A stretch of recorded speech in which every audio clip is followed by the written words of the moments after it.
इकरा हसन को लेकर जिस तरीके का बयान सामने आया है करनी सेना के राष्ट्रीय उपाध्यक्ष योगेंद्र राणा, उसे कैसे देखते हैं? इन लफंगों को जेल में होना चाहिए था।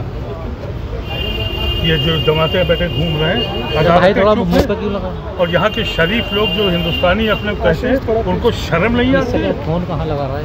अपनी औरतों पर अपनी बच्चियों पर ये इल्ज़ाम लगाते हैं। लीडर कहते हैं आप इनको, ये गुंडे हैं सड़क के, जो अपनी औरतों पर अपने बच्चों पर अपनी बच्चियों पर इल्ज़ाम लगाते हैं। उनको आप क्या, उनका नाम ही क्यों लेते हैं आप? आपको नाम नहीं लेना चाहिए उन लोगों को। इसलिए आती है सैया तो डर किस बात का? करना तो है ना, जब सैया ही उनके साथ हैं तो फिर डर किस बात का? पार्लियामेंट के अंदर गालियां दे रहे हैं मेंबर ऑफ पार्लियामेंट को, क्या हुआ? खुलेआम गालियां दी जा रही हैं उनको सबको तरक्की मिलती है। ये गुंडों का राज है, ये गांधी का मुल्क नहीं है। अभी तक पुलिस की गिरफ्त में भी नहीं आया। पुलिस उनके साथ मिली हुई है। अगर पुलिस ईमानदार होती तो बेईमानी क्यों होती? पुलिस को आप क्या समझते हैं? ये पुलिस वो है जिसने 19 साल के बाद 12 लोगों को जेल से छुड़वाया। ये पुलिस है हिंदुस्तान की। आप कहते हैं गर्व करो इन पे। ये जो ऐसे संगठन है, इन संगठनों के लिए क्या कहेंगे जो इस तरीके के बयान देते रहते हैं आए दिन कहीं? भाई ये वो मुल्क है ही नहीं जो मेरे बचपन का मुल्क था। ये हिंदुस्तान वो हिंदुस्तान नहीं है जिसको गांधी ने बनाया था। ये वो हिंदुस्तान नहीं है जो हमारे ख्वाबों का हिंदुस्तान था। ये गुंडों का, मवेशियों का मुल्क है। यहाँ सिर्फ और सिर्फ गुंडे राज करते हैं। शरीफ अपने घर में बैठ गए। जिस दिन शरीफ अपनी चुप्पी छोड़ेंगे उस दिन ये गुंडे दिखाई नहीं पड़ेंगे। इकरा हसन को टारगेट करने का कोई खास कारण, कोई खास वजह लगती है आपको? मेंटेलिटी है। ये वो लोग हैं जिनके जहन बीमार हैं। ये लोग बीमार लोग हैं। कांवड़ियों को सुविधाएं दे रही थी इकरा हसन, क्या लग रहा है बीजेपी ने ही ये चाल चली है जिससे वो दूर हट जाए, भाग जाए डर के? देखिए, किसी के मजहबी मामला तो मैं बोलता नहीं हूँ, लेकिन अगर कोई मजहब ये बता रहा है कि किसी को मार दो, किसी को गाड़ी छीन लो, तो उस मजहब के लोगों की जिम्मेदारी बनती है, मेरी नहीं बनती। अगर मेरे मजहब में कोई आदमी तलवार उठाता है और जिहाद की बात करता है तो मैं गाली देता हूँ उसको कि मेरे मजहब का नहीं है। इस वक्त हिंदू भाइयों को कहना चाहिए कि वो लोग जो आतंक फैला रहे हैं कांवड़ के नाम पर, उनको हिंदू भाइयों को कहना चाहिए कि ये हम में से नहीं है, और जो ये नहीं कहता है वो उनके साथी है। हम जयप्रकाश नारायण को सन 66 में अलीगढ़ यूनिवर्सिटी ले गए थे, जब से मेरे ताल्लुकात थे उनसे, लेकिन आज मैं समझता हूँ वो सब अपॉर्चुनिस्ट थे जिन्होंने ये कांग्रेस। चलिए, नीतीश जी, लालू जी सबको आपने कह दिया, लेकिन क्या आसाम के मुसलमान? नहीं, लालू जी को मैंने नहीं कहा। जो आदमी अपनी आइडियोलॉजी पे अच्छा या बुरा हार जाए या बीत जाए, उसकी आइडियोलॉजी तो होनी चाहिए। अच्छा, नीतीश जी को सिर्फ कह रहा है? मैं कह रहा हूँ उन लोगों को, जॉर्ज फर्नांडिस का फ्रॉड निकला, हमारा हीरो था, कभी फ्रॉडिया निकला। ये जितने भी हैं, ये ढंकर कौन है जो आज ढंकर बन गए? ये नीतीश से भी बड़े फ्रॉड हैं। क्यों? 4 पार्टियों में रहोगे तो क्या तुम्हारी कोई आइडियोलॉजी है? फ्रॉड नहीं और क्या हो भाई?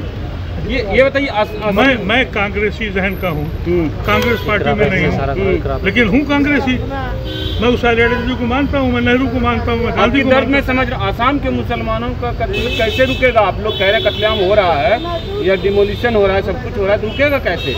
जिस दिन अदालतें फैसला लेने की हिम्मत कर लेंगी, ये सब ठीक हो जाएगा। सड़कों पर भी उतरेंगे बड़े पैमाने पर, जैसे NRC CA के समय उतरे थे? और कोई तरीका है ही नहीं है, इसलिए कि आज के दौर में लोग अब इनकलाब जानते नहीं हैं।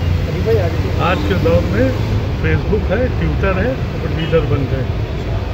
हमने दरिया बिछाई है, जेलों में गए हैं। जब तक आप सड़क पे नहीं आएंगे, जब तक आपको कुछ मिलने वाला नहीं। जैसा कि हम सभी जानते हैं, 3000 साल से ज़्यादा काल से जाति के नाम पर भेदभाव और सामाजिक न्याय और अन्याय के बीच का संघर्ष है।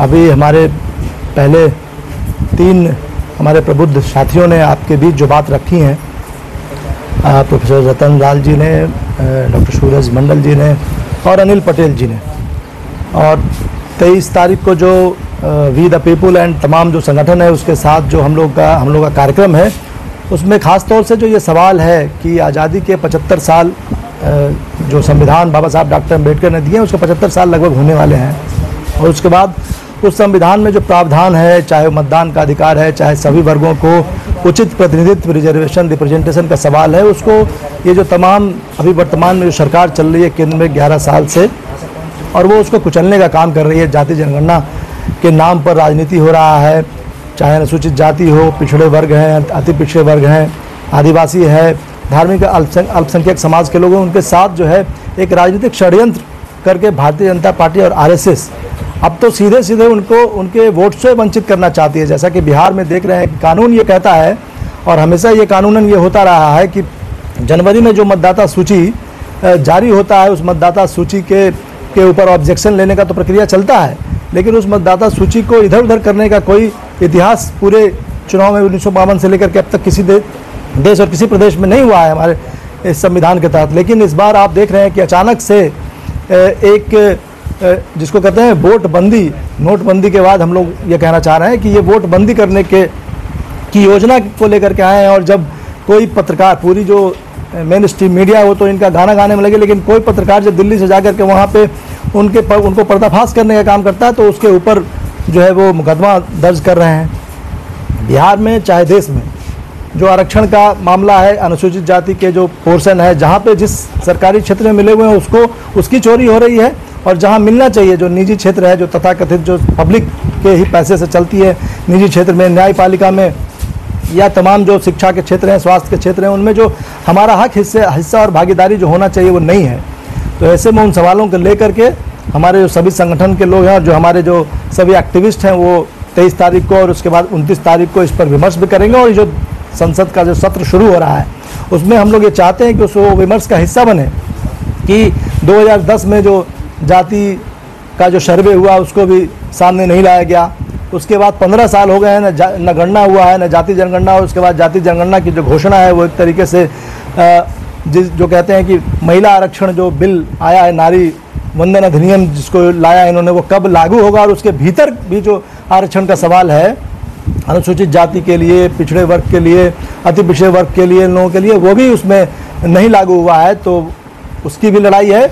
और आने वाले समय में जो बिहार में खास तौर से जो चुनाव है उसके पीछे जो ये षड्यंत्र है और जो हम लोगों की मांग है ईवीएम के लिए, वोटर सीधे जो है बैलेट पेपर का जो चुनाव की मांग है, वो एक बहुत महत्वपूर्ण मसला है। क्योंकि ये अब महाराष्ट्र में तो वो पर्दे के पीछे चोरी करने की कोशिश कर रहे थे, अब तो यहाँ सीधे पर्दे के सामने आकर के, भाई बिहार एक ऐसा प्रदेश है जहाँ पर कि एक बड़ी आबादी गरीबी में है, उनके पास छत नहीं है, फूस तक नहीं होता उनके छत के ऊपर। जब बाढ़ आ जाता है, सुखाड़ आ जाता है, ऐसी स्थिति में उनके पास एक थैला तक नहीं होता है और वो कागज़ दिखाने की बात करते हैं। प्रधानमंत्री इस देश के हैं वो, और जो बिहार के मुख्यमंत्री हैं वो अपने माता और पिता के जन्म का प्रमाण पत्र दे पाएंगे क्या? उनको सबसे पहले अपने माता पिता का जन्म का प्रमाण पत्र देश के सामने देना चाहिए। तो इन सवालों को लेकर के हम लोग लगातार संघर्षरत हैं।